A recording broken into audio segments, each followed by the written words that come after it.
Bonjour à tous et bienvenue, c'est le Carl Actu numéro 64, votre rendez-vous live au cœur du territoire. Aujourd'hui, nous sommes en direct de la section d'égalé de l'aérodrome de la Désirade.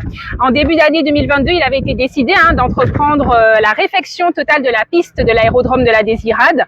En effet, avec la saison cyclonique, la piste d'une longueur de 604 mètres et d'une largeur de 20 mètres se dégradait, rendant dangereux et complexe le décollage et l'atterrissage des avions. Alors du coup, dans le cadre de l'inauguration de cette nouvelle piste d'aérodrome, nous allons tout de suite recevoir Guy Losbar, président du conseil départemental de la Guadeloupe. Suivez-moi. Nous sommes aussi en compagnie de Cédric Cornet, président de la CAR, Loïc Tonton, mais nous allons tout de suite commencer par Monsieur Losbar. Bonjour Monsieur Losbar. Bonjour. Alors cette nouvelle piste ouvre de nouveaux horizons au département Guadeloupe pour permettre à la Désirade de sortir de la double, on va dire, insularité. Est-ce que vous pouvez nous en parler de l'événement qui se tient aujourd'hui? Effectivement, donc j'ai eu l'occasion de dire, nous voulons créer les conditions pour le développement économique, le développement touristique. Donc c'est pour cette raison que il y a cette nouvelle piste pour l'aérodrome, mais nous intervenons également sur le port et la route, puisqu'il n'y a pas de développement sans mobilité. Donc avec ces infrastructures, il s'agit maintenant derrière qu'il puisse y avoir de véritables politiques en termes de développement touristique, de développement économique. Et bien sûr, sur ce plan-là, on peut s'appuyer sur le dynamisme de la ville, également de la CARL et donc de la région qui en charge ces différents dossiers. Donc c'est une très grande satisfaction. Et puis, au-delà de la piste qu'aujourd'hui, nous sommes en train de travailler pour qu'il puisse y avoir un gestionnaire sur ces aérodromes, puisque la Guadeloupe c'est un archipel avec Désirade, avec Lisette, avec la Marie-Galante, mais également deux aéroports comme Saint-François et Baïf, pour qu'il puisse y avoir une véritable gestion et que les compagnies puissent s'installer. Donc le but, c'est que nous ayons des rotations permanentes, des touristes qui viennent, mais aussi au-delà du tourisme, toute forme d'activité économique qui vont assurer le développement de l'île. Et je suis vraiment très confiant et très satisfait. Très bien, merci beaucoup Monsieur Losbar, merci d'avoir été notre invité.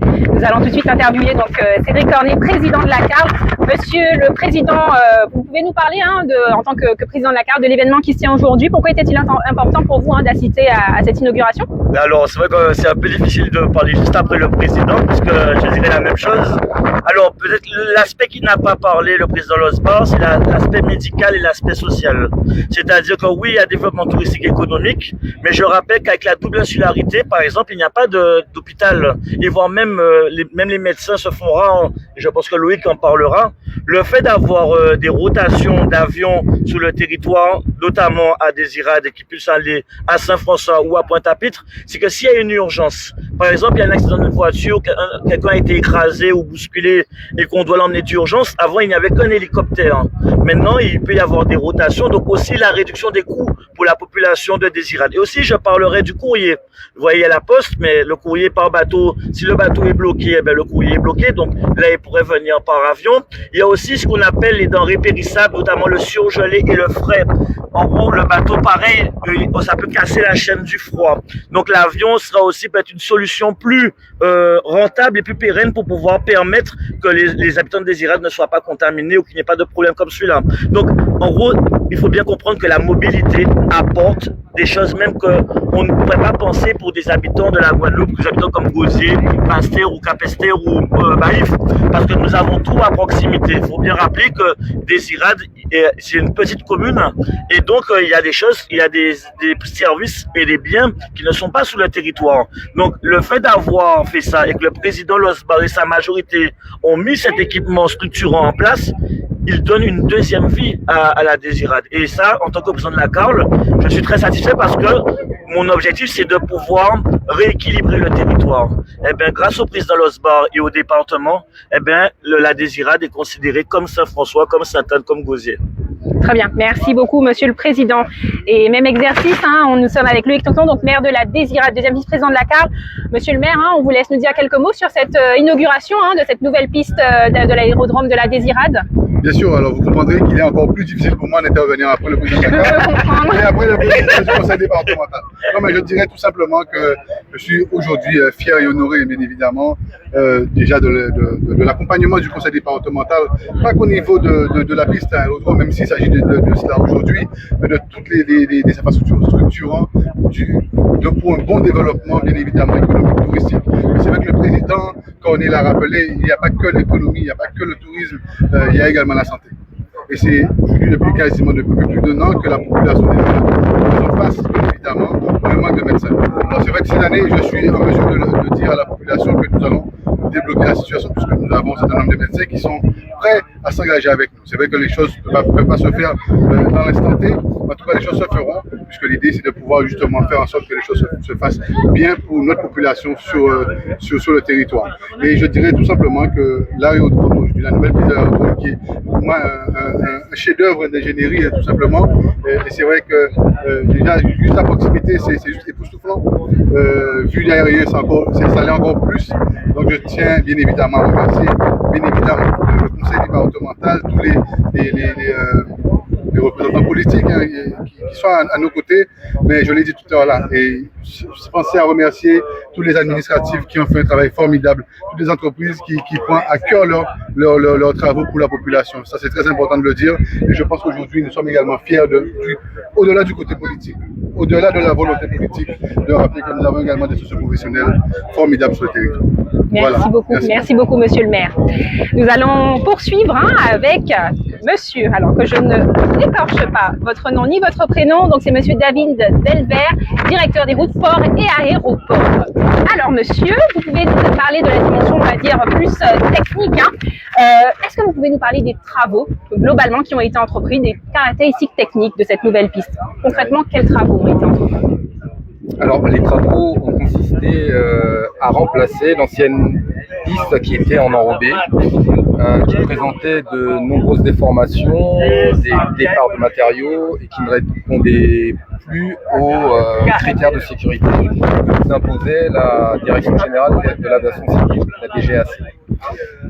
Donc, on a fait des études, on a eu deux solutions. Donc, c'était refaire la piste en enrobé, et faire une piste en béton. La piste en enrobé nécessitait l'installation d'une centrale à la Désirade. Et à la Désirade, il y a déjà une production de béton. Donc le choix du département s'est porté sur le béton hydraulique, qui est un peu plus cher, mais qui permettait d'exploiter les richesses qui sont encore à la Désirade.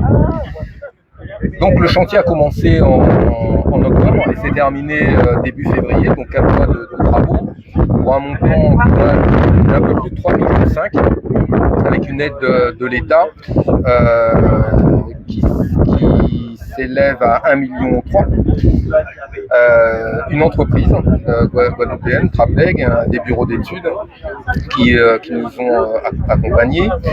Et les travaux ont consisté en fait tout d'abord à enlever la couche d'enrobé qui existait, la piste en enrobé, par rabotage.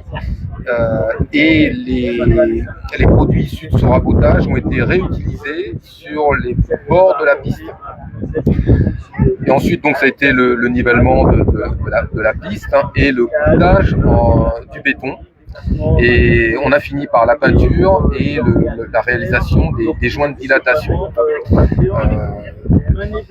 Et donc aujourd'hui, on est satisfait d'avoir mis en place à peu près 3000 m3 de béton. Les joints de dilatation représentent à peu près 8 km de joints. Et on est satisfait parce que le premier atterrissage suite à l'ouverture, les pilotes étaient très satisfaits de la piste. On est content de ça déjà. Et ensuite, il faut rappeler que la piste évidemment a été dimensionnée pour répondre aux normes d'une piste recevant des avions de touristes et des petits avions commerciaux. Et la piste évidemment a été autorisée à l'ouverture par la Direction générale de l'aviation civile. Je vous remercie pour toutes ces caractéristiques techniques. Merci beaucoup. Nous allons poursuivre avec la une du jour. Vous pouvez apercevoir juste ici. Et nous allons nous déplacer. La une du jour que vous pouvez apercevoir juste ici. Alors, la ville du Gaudier, comme vous le savez, entretient depuis de nombreuses années des relations étroites avec les associations, acteurs incontournables de l'action publique dans les quartiers. Le mercredi 15 février 2023, les associations du territoire communal signaient leur convention d'attribution de subventions pour la réalisation de leurs projets associatifs aux côtés du maire du Gaudier, Cédric Cornet. La ville du Gaudier veut ainsi affirmer son rôle d'acteur public partenaire des associations du territoire communal. En 2023, 300 000 € seront alloués aux associations présentant un programme ou une action conforme aux objectifs déterminés, à savoir donc la définition et la conduite des actions à partir de l'expression des besoins des adhérents ou des attentes de la population, la mise en œuvre d'une éthique ou du financement des activités associatives, la contribution à la formation des dirigeants et ou des bénévoles associatifs, la prise de la place dans le débat citoyen local, la favorisation de la mutualisation des moyens et les actions de partenariat, et enfin contribuer aux actions des projets d'animation de la ville en participant à des actions mises en place par les services de la ville. Les associations signataires ont vivement remercié le maire de la ville du Gaudier, Cédric Cornet, pour son engagement. C'est tout pour la partie interview et la partie de la une. Je vais maintenant laisser Anaëlle vous présenter l'agenda. Quant à moi, je vous dis à très vite. Au revoir. Bonjour à tous. Donc, après avoir entendu la une du jour, quelques informations importantes à noter ce matin. Comme vous le savez peut-être, la municipalité du Gaudier a mis en place un accueil fiscal de proximité à la mairie à destination des habitants. Les agents de finances publiques vous accueillent donc ce vendredi de 8h à midi afin de répondre à toutes vos questions, des questions relatives à la fiscalité. Une autre information à vous partager de la municipalité du Gaudier, on vous informe de la fermeture des services municipaux à l'occasion des jours gras, soit le lundi 20 au mercredi 22 février 2023. La réouverture interviendra aux horaires habituels le jeudi 23 février. Une permanence sera toutefois assurée. Donc, au cimetière le lundi 20 février de 7h à 13h, à la police municipale du lundi 20 février au mercredi 22 février de 8h à midi. Les administrés et usagers ont néanmoins la possibilité de correspondre avec la collectivité par mail en envoyant leur correspondance à courrier@villedugaudier.fr. Nous passons aussi pour la même information donc pour les jours gras pour la Riviera du Levant. Donc on vous informe de la fermeture des services communautaires du 20 au 22 février 2023. Vous aurez néanmoins la possibilité de correspondre avec l'établissement public par mail en envoyant la correspondance à carl@riviera-du-levant.fr. C'est tout pour les informations du jour. Nous passons tout de suite à l'agenda. L'association des jeunes de Saint-Félix et son pôle social organise en collaboration avec l'école Montessori et le CAMA un déboulé à Timoun et Grand Moun ce vendredi 17 février à 14h30 sur le thème de la ronde des jeux sportifs. Pour plus d'informations, vous pouvez contacter le 05 90 84 42 64. Aujourd'hui, c'est vendredi et c'est le marché traditionnel du Gaudier. Profitez des bons plans du marché agricole ce vendredi 17 février dès 15h. Au pass vous propose une réduction de 20% sur tous les produits du terroir ainsi que les fruits et légumes. Donc, n'hésitez pas à passer ce soir. On poursuit avec l'actualité de l'AS Grain d'Or. Elle organise un stage sportif à destination des enfants âgés de 6 ans et plus les 20, 23 et 24 février 2023 de 8h à 16h30 au local de Port-Blanc. Au programme, donc danse, gymnastique, badminton, boxe, randonnée, volley, relaxation et jeux de société. Tarif 60 € pour les 3 jours. Repas tiré du sac, bien entendu.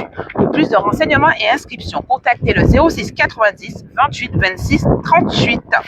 J-3 avant le démarrage de la grande parade nocturne de Saint-François. Comme nous l'avons annoncé dans le Carlactu précédent, la ville de Saint-François et le comité d'organisation du carnaval de Saint-François, Carnaval 118, en partenariat avec la Riviera du Levant, organisent ce lundi 20, donc ce lundi gras, la grande parade nocturne 2023. Au programme, projection de documentaires, animation carnavalesque et musicale, parade carnavalesque. Pour en savoir plus, il suffit de consulter le site de la Riviera du Levant tout de suite. Vous allez le consulter.